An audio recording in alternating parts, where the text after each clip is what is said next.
Okay, well, yeah, thank you very much for the invitation. So this is partially based on joint work in progress with Dusa McDuff. So I want to start with some sort of basic question. So let me denote by EA1 up to AN just the symplectic ellipsoid with these as its parameters. So this is just the subset of Cn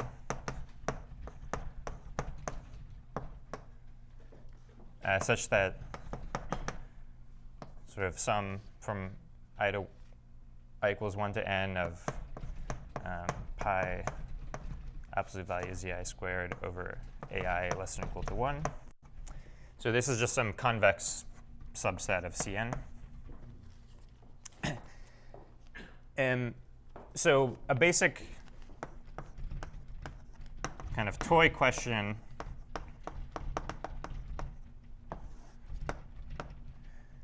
which is sort of designed to test our understanding of symplectic embeddings and symplectic transformations in general is just when is there an embedding of one such ellipsoid into another one? So when is there a symplectic embedding,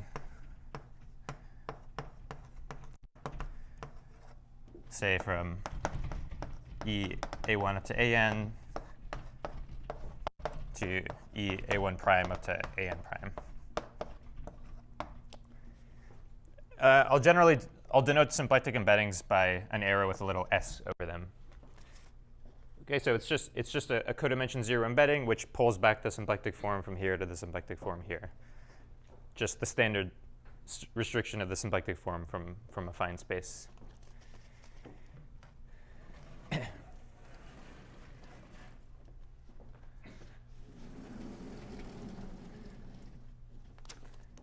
OK, so this is just sort of a basic question.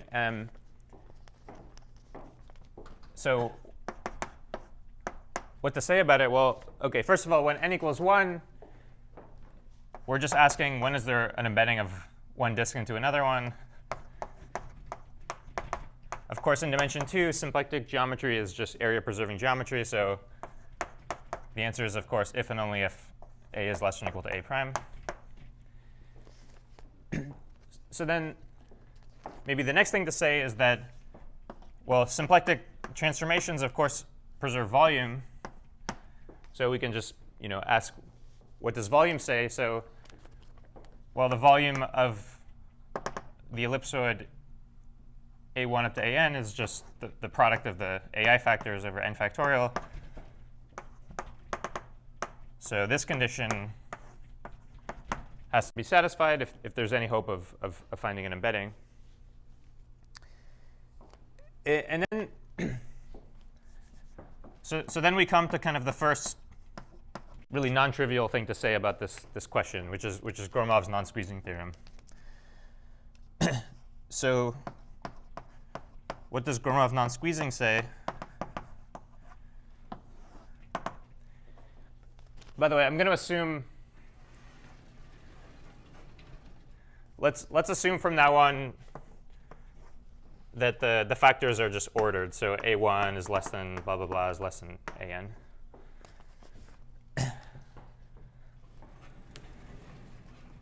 So then in this context, Gromov non-squeezing says that the minimum factor, if this is going to embed into this, then the minimum factor of this one has to be at most the minimum factor of this one. So A1 has to be at most A1 prime. OK, so this is sort of the first really non-trivial result that says that kind of the smallest factor of the ellipsoid, you can't squeeze it at all in an embedding.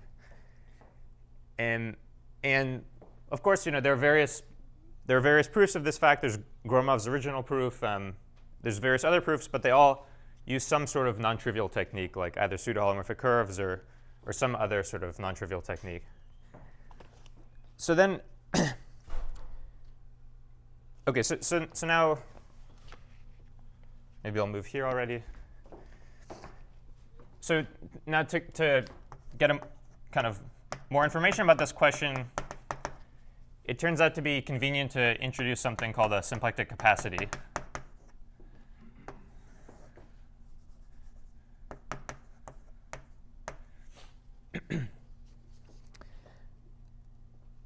So, okay, for the purposes of this talk, all I really mean by a symplectic capacity is I just mean some symplectic invariant.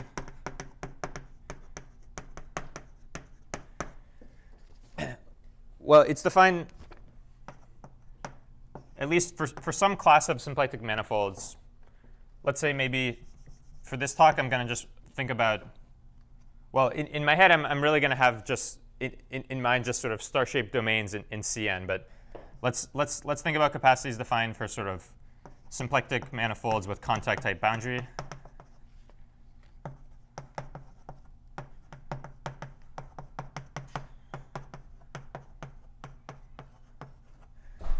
So some nice class of open symplectic manifolds. And it's a symplectic invariant. So sort of two symplectomorphic manifolds should give me the same answer. Modulus symplectomorphisms. And it's going to take values in just the positive real numbers. And all I'm going to ask for is that, well, the main thing that I want is that it's monotone with respect to embedding. So mostly I just want to know that if I have M symplectically embedded into M prime, then I'd like the capacity of M to be less than the capacity of M prime. So it could be, so such a thing could be used to obstruct embeddings. And also, slightly less important, but for all the interesting examples, it's going to be the case that the capacity scales like area. So we rule out things like volume. So I'm gonna ask that the capacity, if I scale the symplectic form by some factor a, then the capacity scales by a.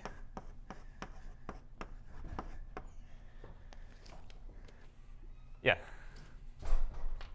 So these embeddings are always codimension 0? Always codimension 0 symplectic embeddings, yeah.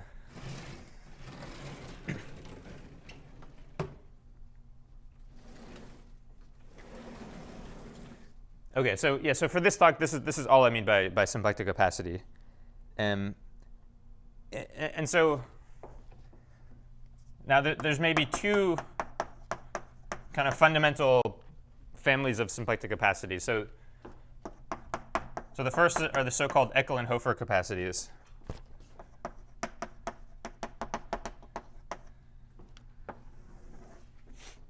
So these were defined way back in something like 1990, defined using variational methods. And this is a sequence of capacities.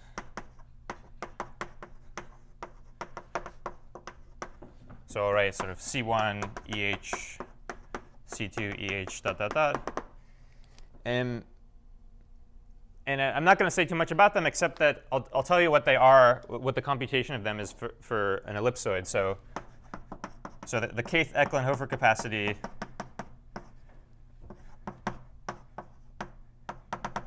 for the ellipsoid E1 up to En is A1 up to An is just the. It turns out to be the kth smallest. The kth smallest element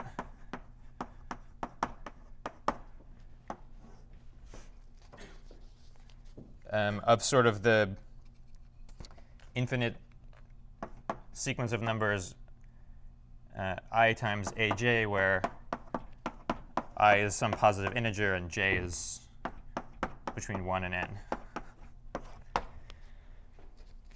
So you basically write out kind of all the multiples of A1 up to AN, and then the kth smallest entry in that list is the kth Eckel and Hofer capacity.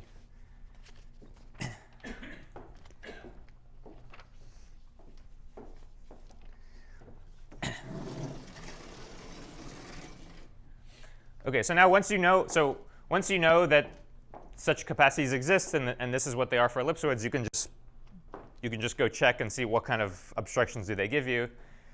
And the answer is basically they give you some pretty nice obstructions even for ellipsoids. So they do better than Gromov. although they generally don't give you sort of the optimal obstructions. So for example, yeah, so maybe just to get a little bit of intuition, let me just do some simple examples. So suppose you wanted to understand when can you embed the ellipsoid E15 into, say, the ellipsoid EC2C for some C. Okay, so of course you can find if C is sufficiently large, you can find an embedding. In fact, if C is large enough, then this one is just sitting inside of this one. But you want to know kind of what's the smallest C you can find such that there's an embedding of E15 into EC2C. So okay, so Gromov says that C has to be at least 1. And volume considerations, well, in this case, volume considerations are going to tell us that 5 is at most 2c squared. So c is at least the square root of 5/2. Now we can look at what do the Eklund-Hofer capacities give us.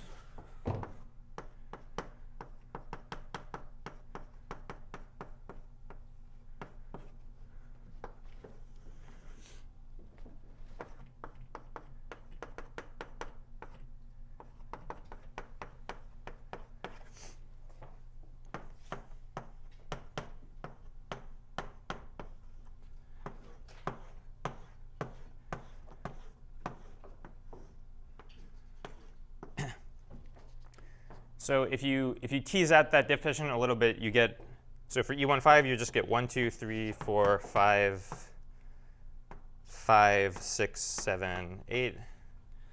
And for C2C, you'll get C,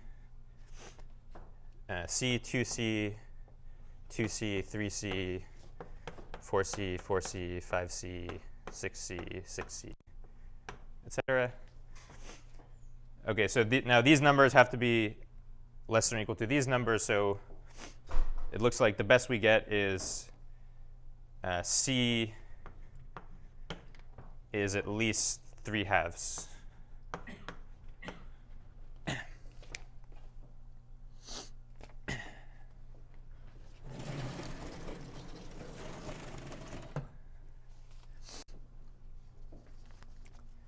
OK, so now,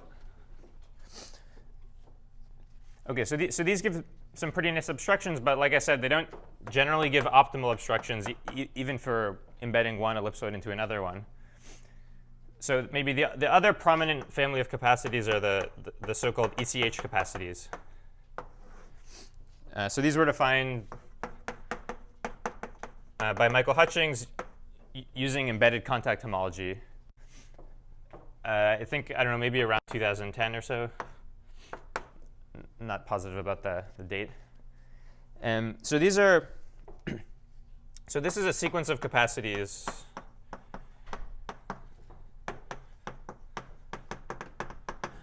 So I'll write them as sort of C1, ECH, C2, ECH, etc. The thing about them is that they're only defined in dimension 4.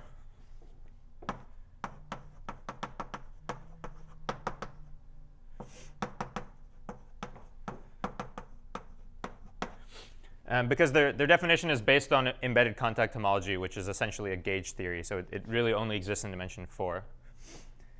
But they tend to give very strong obstructions in dimension 4. So for example, I won't say much about them, except I'll tell you what the kth ECH capacity is of the ellipsoid EAB.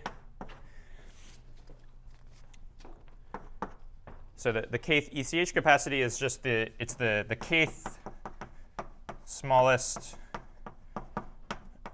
non-zero element.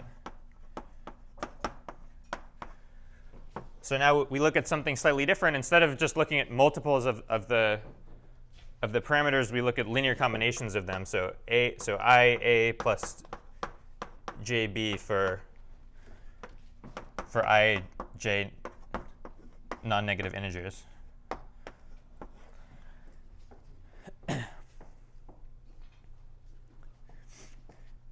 So it's not so obvious just from what I've written down, but these actually give much stronger obstructions than the ECH, than the Ecklen-Hofer capacities for 4-dimensional ellipsoid embeddings.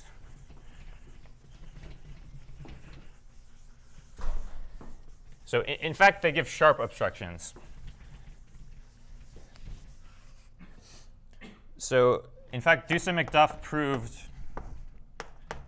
sometime around 2011 the following results. So actually, there's an embedding of one 4-dimensional ellipsoid into another one if and only if it's allowed by the ECH capacities. So if and only if the kth ECH capacity of the left-hand side is less than that of the right-hand side for all k.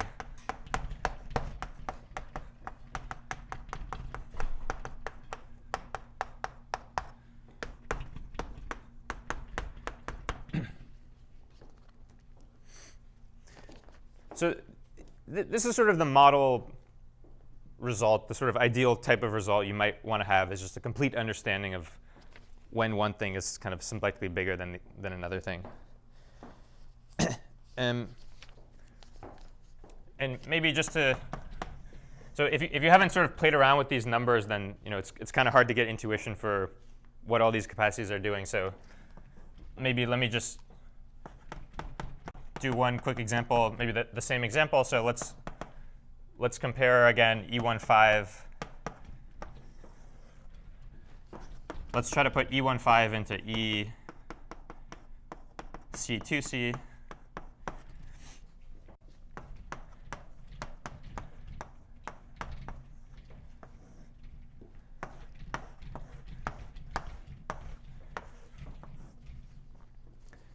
So if you tease out the computation of the ECH capacities for E15, you'll get 1, 2, 3, 4, 5, 5, 6, 6, etc. And for C2C, you'll get C, 2C, 2C, 3C, 3C, 4C, 4C, 4C, etc. So what these tell you is that C, so these numbers have to be less than these numbers, so now we get that C is at least 5/3.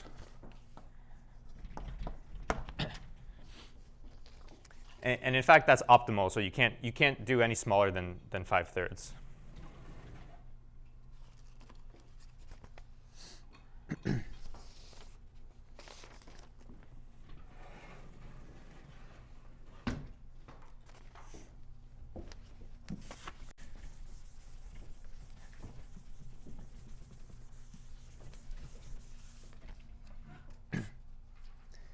Okay, so now, so in some sense, we sort of completely understand this toy problem, at least in dimension 4. So what about higher dimensions?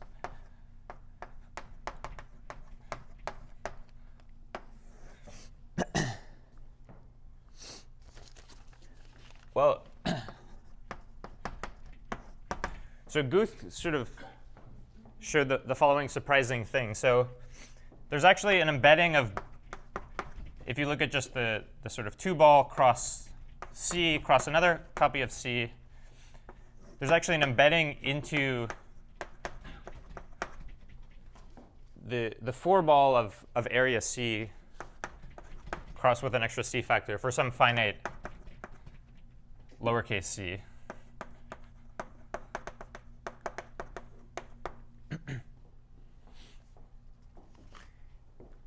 And I think this was sort of surprising because, so Gromov says that this C has to be at least 1. But somehow what this is saying is that, so the first factor has to be kind of less than the first factor. But then there's this second factor C kind of somehow gets squeezed by an infinite amount. So this was somewhat surprising because people thought that maybe there'd be some sort of intermediate version of Gromov non-squeezing where sort of each factor individually couldn't be squeezed. On the other hand,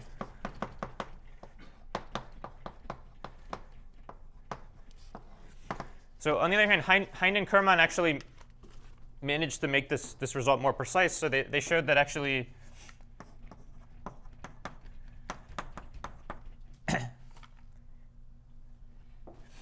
and in fact, we can take kind of however many extra factors we want. So for n at least 1, so we have an embedding of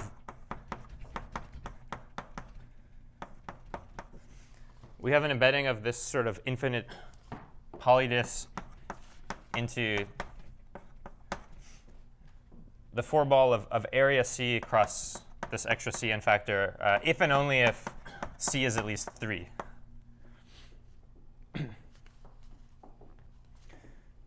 So somehow this is interesting because it shows that somehow you can squeeze this factor by an infinite amount, but there's still quite a lot of rigidity. So there's still this sort of fundamental limit of 3. You can't do better than that.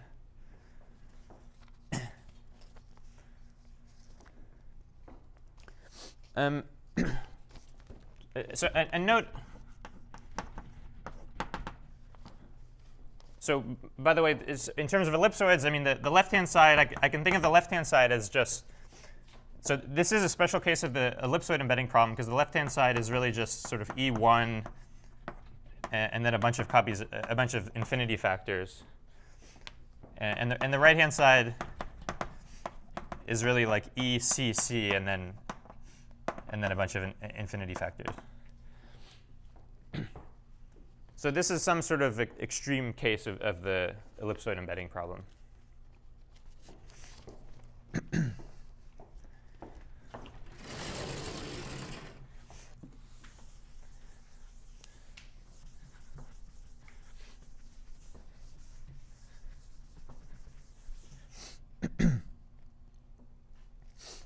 OK, so now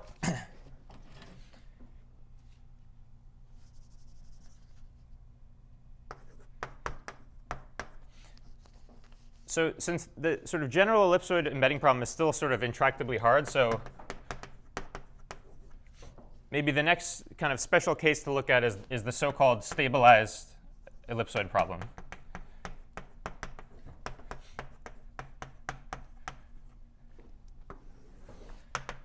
So maybe taking this result as a jumping off point, you can say, in general, let's think about the question of when can you embed two higher dimensional ellipsoids, which are basically 4-dimensional ellipsoids with some number of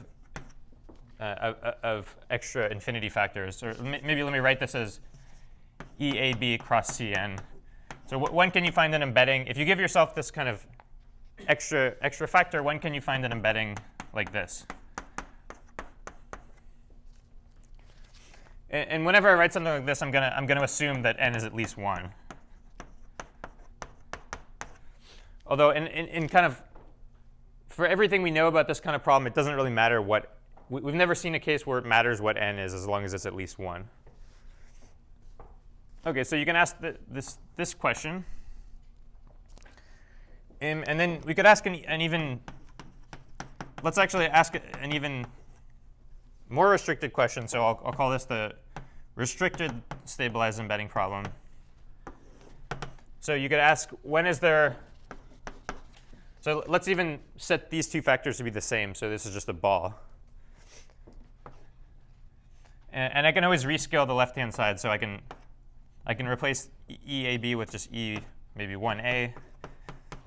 So even we can ask, when can you just find an embedding like this?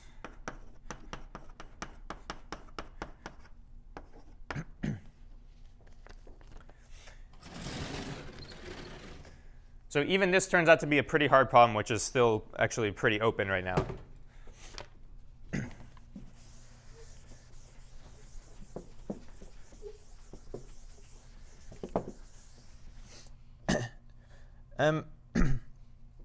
But we have, so what we know is, so it follows kind of, so as kind of an outcome of this work of Hind and Kerman is that there's always an embedding. We always have the following embedding. So E1A cross Cn into, so I can always kind of, with this extra factor, I can always crush this ellipsoid into into the 4-ball of area 3a over a plus 1, also with an extra cn factor. So there's some sort of interesting embedding that you can do only when you have this extra c factor here.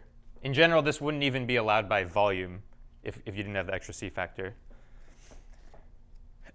And so there's sort of a natural conjecture for this restricted stabilized ellipsoid problem. So the natural conjecture, if you look at kind of what's known, is that, well, so the optimal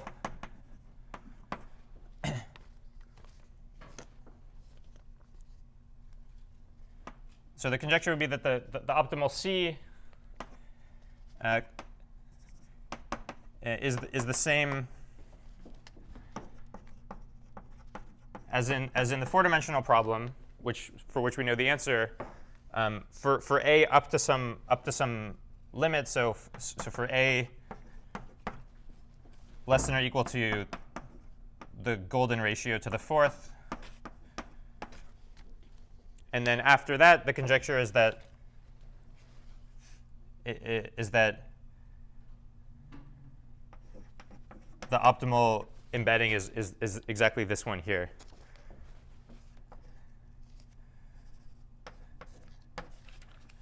So C at least 3a over a plus 1.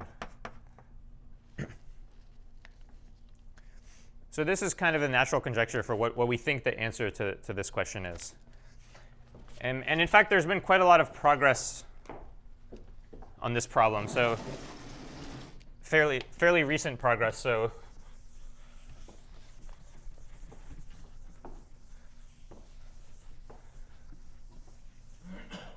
roughly what's known, so let me just amalgamate a bunch of different results. So this is by, well, first Hind and Kerman, and then Cristofaro, Gardner, Hind, and Cristofaro, Gardner, Hind, McDuff, and also McDuff. So have shown the following. So the conjecture, so that conjecture for the restricted stabilized ellipsoid problem is true for, well, first of all, it's true for a up to the golden ratio to the 4th. So that part's now known, and also for various other values of a. So it's also known for a an integer of the form 3d minus 1, and also for a certain ratios of Fibonacci numbers. So for a of the form 4n plus 6 Fibonacci number over the 4n plus second Fibonacci number.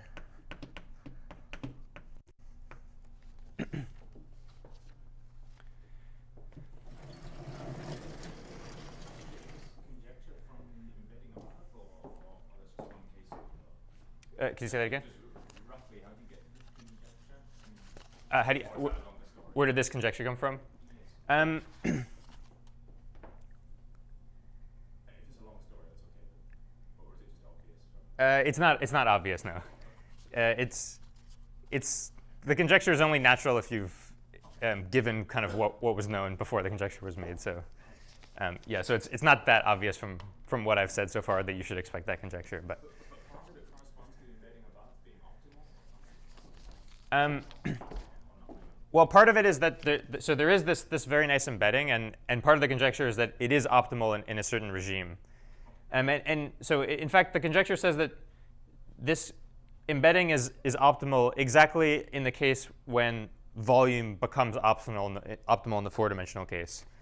So in this regime where you're above this number here, in the 4-dimensional problem, volume actually becomes the only obstruction. For this problem, volume doesn't exist anymore, so the conjecture is that this kind of instead becomes the optimal obstruction. Yeah, so anyways, it at least gives us sort of a natural, testing ground for obstruction techniques. By the way, if you haven't thought about this stuff before, it's not at all clear why Fibonacci numbers should be relevant. But it turns out if you play around with kind of the numerics of these ECH capacities, the Fibonacci numbers kind of come up naturally. So let's see which board to come here.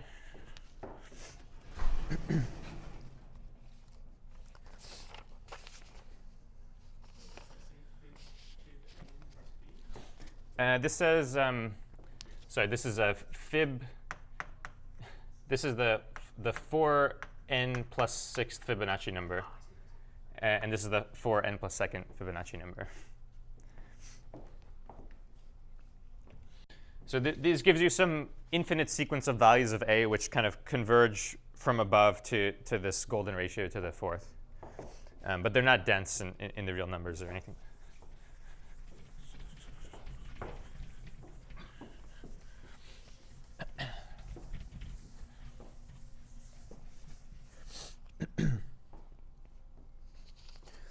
OK, so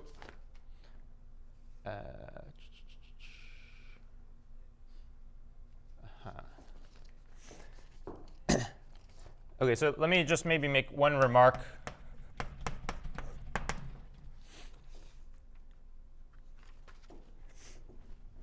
So I'm not going to say too much about how these results were obtained, but there's maybe one main thing that I want to say, which is that so the rough idea would be to take.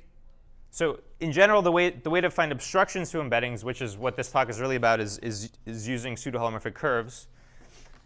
So for example, all of the 4-dimensional obstructions correspond to some pseudo-holomorphic curve, which kind of enforces that obstruction. And so the sort of idea is to take these curves in dimension 4 and try to sort of put them in higher dimensions. And maybe the main observation is the following. So if you're given, so if you have a sort of an SFT type curve,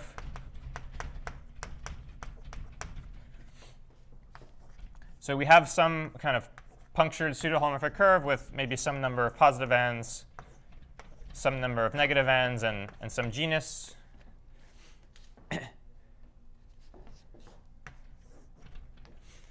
So this is living in some, let's say, in just some symplectic cobordism. And let me call this U.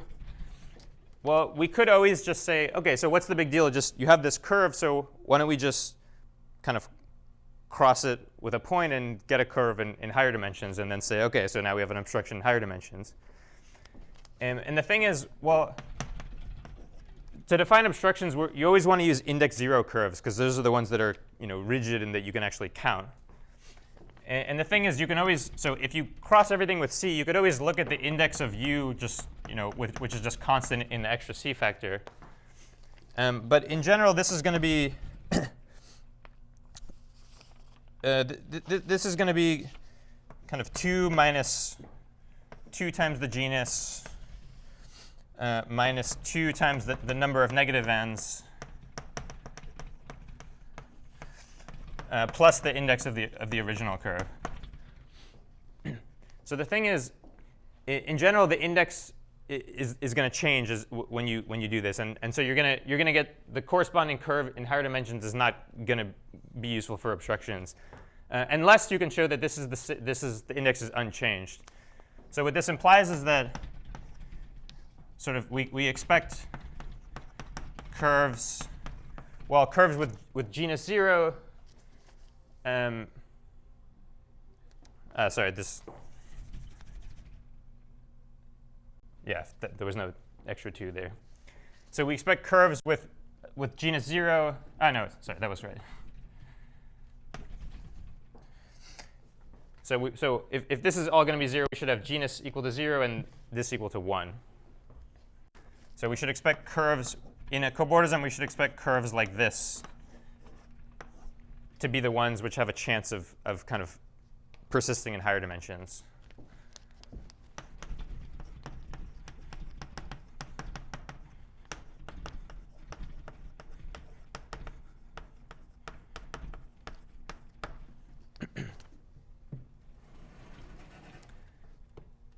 So I mean, for example, like ECH. So ECH roughly corresponds. So it's based on holomorphic curves in dimension 4, which could have any number of positive and negative ends in any genus. So ECH might kind of, the obstructions you get from ECH in general are going to be kind of complicated curves, maybe with high genus. And so there's no reason to expect that these curves might also give kind of 6-dimensional obstructions and higher. So part of the question is how can we get higher dimensional obstructions kind of given what we know in dimension 4?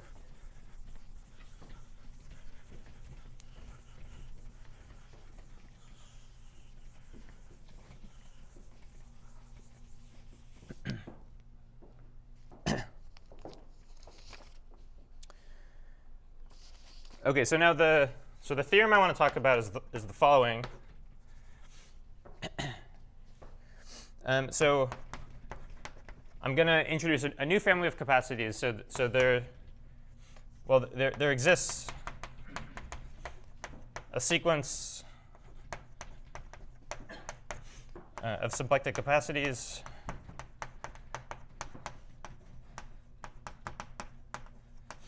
So I'm going to denote them by G1, G2, G3, dot, dot, dot. Oh, sorry. The remark was just that in general it involves higher genus curves, and the cobordism maps have no restriction on the number of positive or negative ends. And this is one way of seeing why you shouldn't really expect ECH capacities to exist in higher dimensions, and indeed they don't. So if we're going to define something if we're going to define capacities which maybe can say something about this kind of problem, they should probably involve only curves like this, or at least that's kind of the only natural way that I can see to expect to kind of get dimensionally stable capacities. Yeah. Genus 1 and 0 negative ends, and the torus with a positive puncture or something. Working with genus is bad. Yeah. I mean, in principle, you could try to do things like that, but yeah, I don't see any natural way to make that work. But yeah. With any other questions? Okay, so yeah, so there's this new sequence of capacities G1, G2, G3, which would have the following main properties. So yeah, so the first property is that, well, they're defined in any dimension, and they're also kind of not sensitive to the dimension. So GK of M cross C is the same thing as just GK of M. So any obstruction they give you in, like, say, dimension 4 automatically extends to higher dimensions, at least for the product problem. Okay, so I mean, this by itself maybe wouldn't be that useful if I just told you they exist, because they could all be 0 or something. So I'll tell you. So I'll give you some basic computations, which then kind of can be used to get a lot of new applications. So for ellipsoids,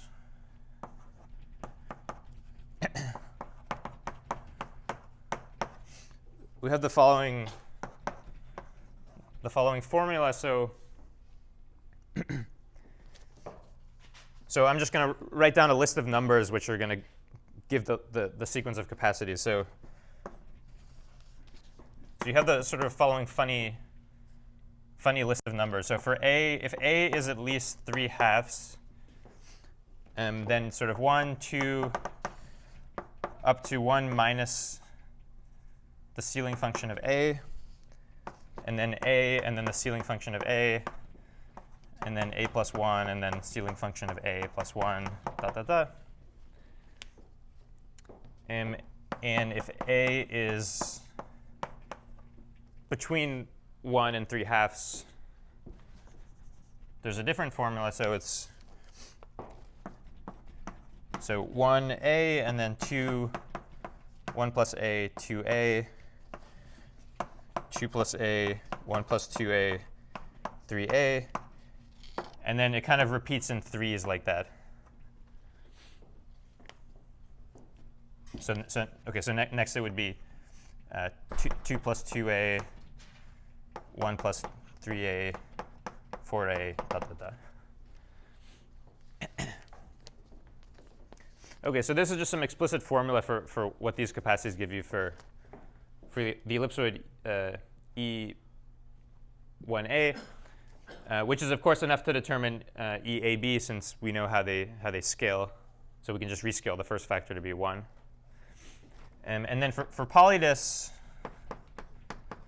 so these are maybe the sort of two natural, just toy classes to work with. So for polydis, I just mean the 2-ball of area 1 cross the 2-ball of area A. The kth capacity is equal to the minimum of k and A plus the ceiling function of k minus 1 over 2. I should say that this computation here is still sort of in progress, so it's not written up yet, but I think this is the correct formula.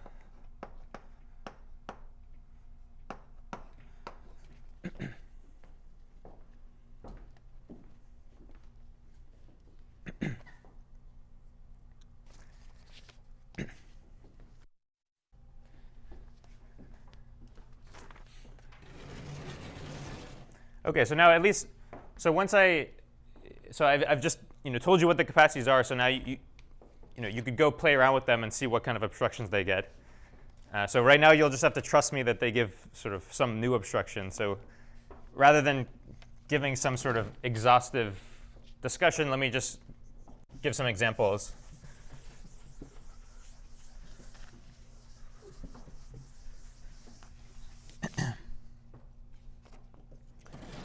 OK, so for example, for this running example, so we were talking about this E15.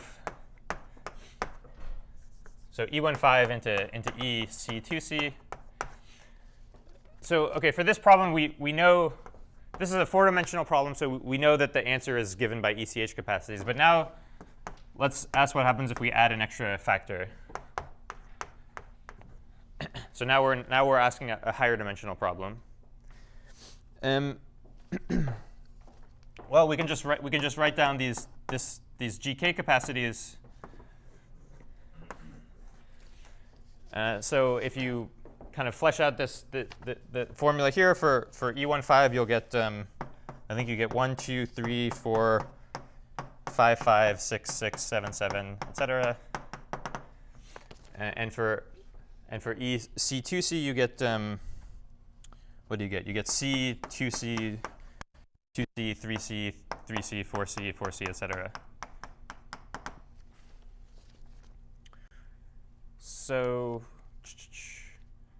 So I think overall we get that C has to be at least 5/3. And so just for comparison, the Echelon-Hofer capacities, I think we said they gave, in this example, they gave like 3/2. And the ECH capacities are, of course, not applicable since we're in higher dimensions.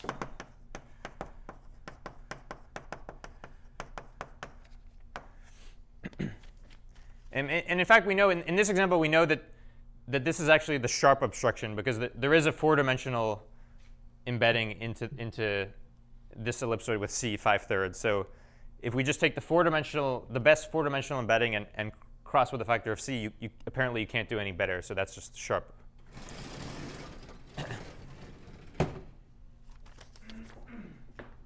See.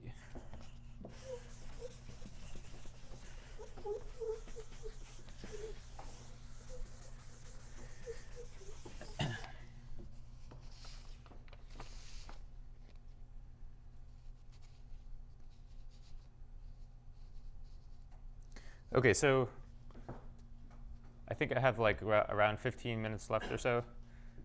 Is that clock right? So I was thinking about either kind of giving some more examples and discussion of the obstructions we get, or saying a bit about how to actually construct these capacities. Any preference? Construct? OK, great. OK, so let me try to give a sort of quick idea of how to define these capacities in the last 15 minutes or so.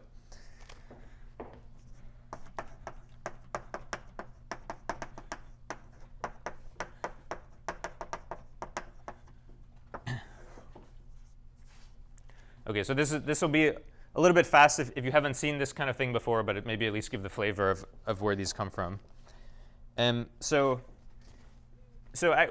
sort of have a choice. So I need to use some sort of powerful tool, and I'm going to use pseudo-holomorphic curves.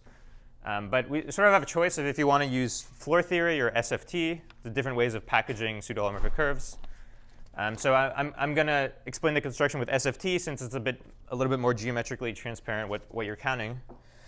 So if you have this M, think of M as just being some maybe convex subset of Cn.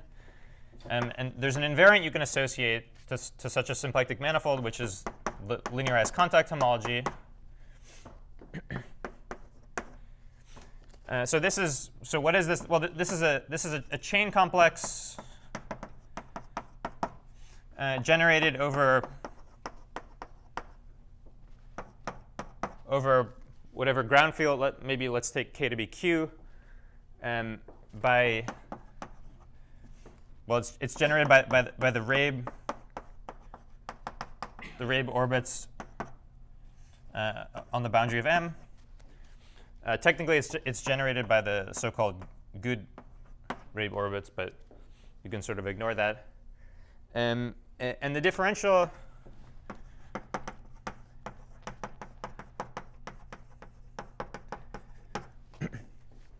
Well, the differential basically counts. So it looks a lot like the floor differential. So you look at curves in the symplectization of the boundary of M. So I'm getting a little short on space here, but so roughly speaking, you just want to count cylinders with kind of positive asymptotic to some Rabe orbit and negative asymptotic to some Rabe orbit. But it turns out this in general, so this, for example, for a convex domain, that's just what you count. But in general, you have to do something a little bit different, which is allow these so-called anchors, so extra negative ends, all except for one of which are bound some rigid plane in actually M itself. So this is the kind of thing you count, and so these are just rigid planes, and this one is rigid up to translation. So it has index 1, and these are index 0. OK, so that's kind of fast if you haven't seen this before, but it's some chain complex defined in terms of counting cylinders or cylinder-ish things.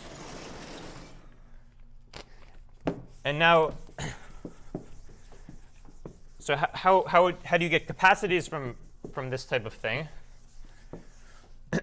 Well,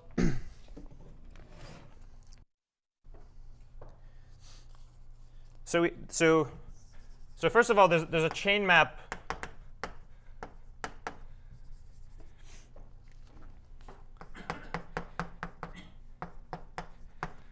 So there's a chain map, or i.e. an augmentation to the ground field, which I'll denote by kind of epsilon left bracket, point right bracket, which counts. So what this does is it counts pseudo-holomorphic planes in M. So there's kind of which are asymptotic at infinity to some Rabe orbit gamma, and which satisfy one point constraint. So it's required. So it's required to pass through some chosen point of M.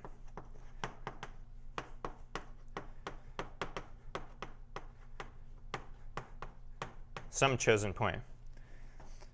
So this is so asking for a curve to pass through some fixed point in the ambient space is a codimension 2n minus 2 condition.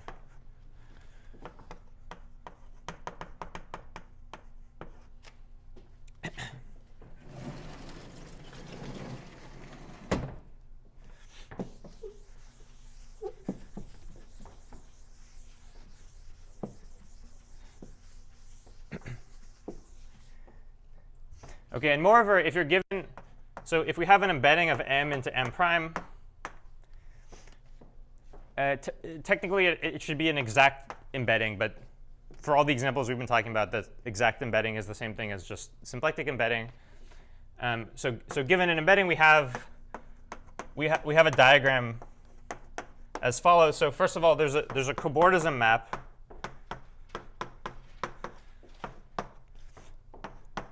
from the invariant of m prime to the invariant of m. So the analogous thing in Floer theory is sometimes called the Viterbo transfer map. And then both of these have this augmentation, this map to the ground field, and this diagram commutes up to chain homotopy.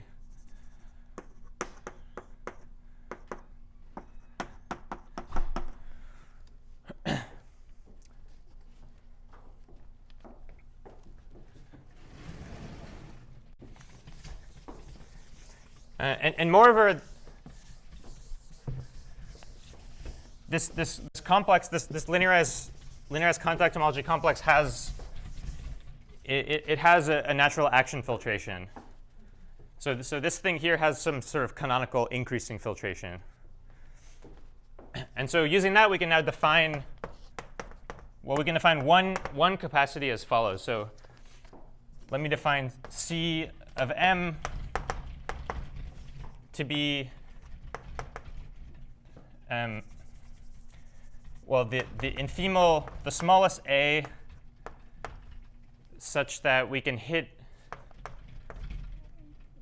such that we can hit 1 by this augmentation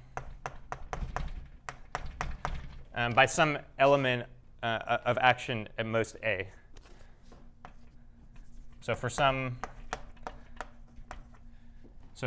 x. So for some x of action at most a in this complex,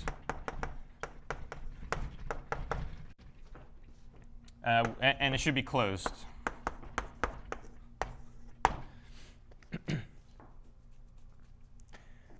So if you take this definition and basically given the properties that I told you, you can show that just by some diagram chase that this is monotone with respect to embeddings. So this does behave as a capacity. So then, okay, so this gives you one capacity, and I conjecture this is the same thing as the first Eklund-Hofer capacity. So okay, so now how do you get more capacities?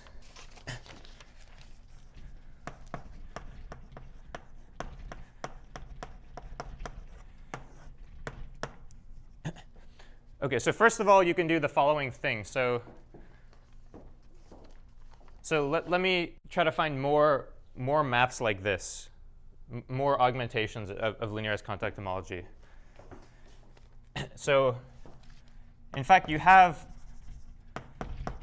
so for k greater than or equal to 0, you have a chain map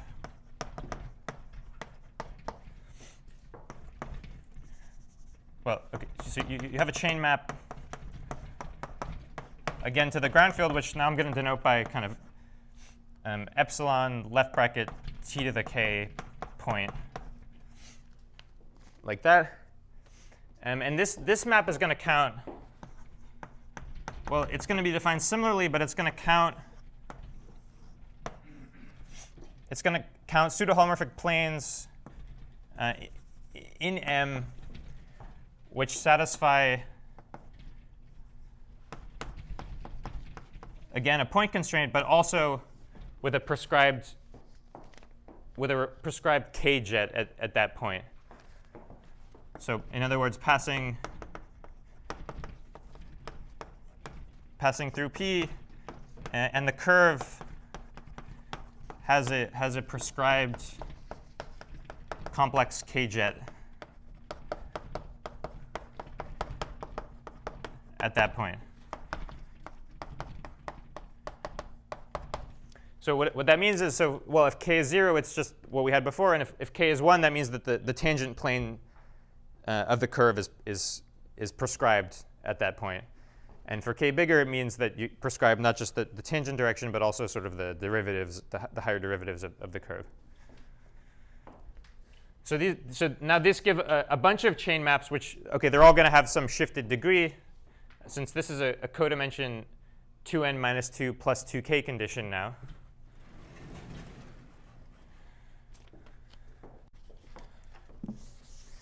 But now we can just give some. So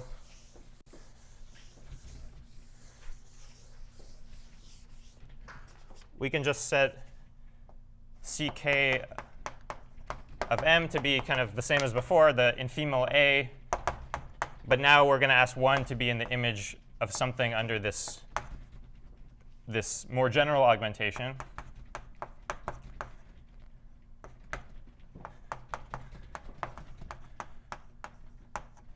So 1 is hit by some element of action at most a. And that element should also be closed.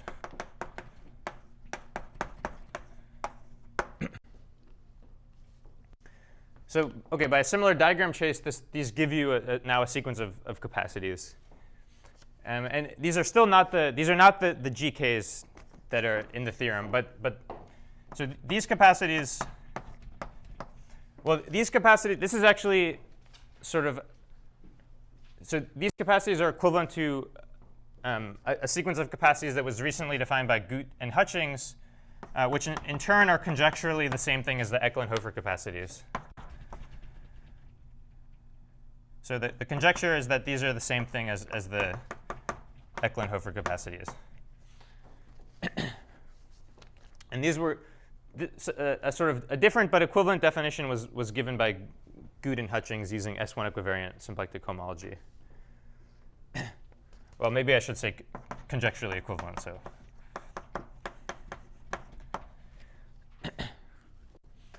OK, so now finally, so how are we going to get these this kind of this more general family GK? So maybe let me move over here.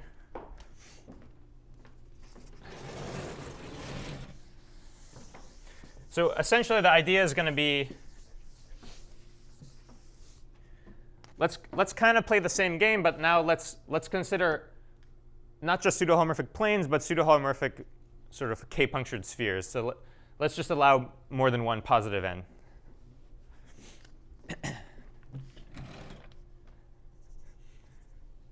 OK, so roughly, the GK is just going to be the minimum energy of a curve like this, but with as many positive n's as it wants. Or we can sort of fix the number of positive n's if we want. But in order to really make that work, we need to have some associated chain complex. So the claim is that there exists some much bigger chain complex. So I'll call it maybe B star of m, which is generated over k by, so not by Rabe orbits, but actually by words of Rabe orbits. So it's some sort of symmetric tensor algebra. So it's generated by words of good Rabe orbits. So it's a much larger chain complex. And similarly, we also have an augmentation which goes from this complex to the ground field, which I'm just going to denote again by this epsilon t to the k point. And it counts well, it just counts curves in M like before, but now with kind of arbitrary number of positive n's, and again satisfying this point constraint together with this kind of jet condition at that point. And now we play the same game, and we can use this to cook up the capacities GK.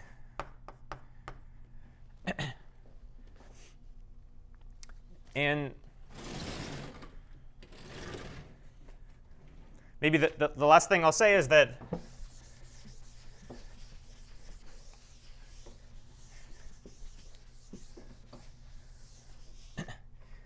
Well, this capacity is essentially based on counting this kind of curve with some constraint at a point. But you should think, if you were to maybe remove a small neighborhood of p, then this would sort of instead look like, so this kind of condition here can actually be replaced by a sort of a single negative n. So if this is in M, this would be in sort of M minus some small neighborhood of p. So you can actually show that this kind of count is sort of equivalent to this kind of count. And now you see that, so we're really counting, effectively we're really counting curves with, rational curves with one negative n. And that's essentially why these capacities are stable under products with C. And yeah, I think I'm about out of time, so that's probably a good place to stop. So thank you for listening.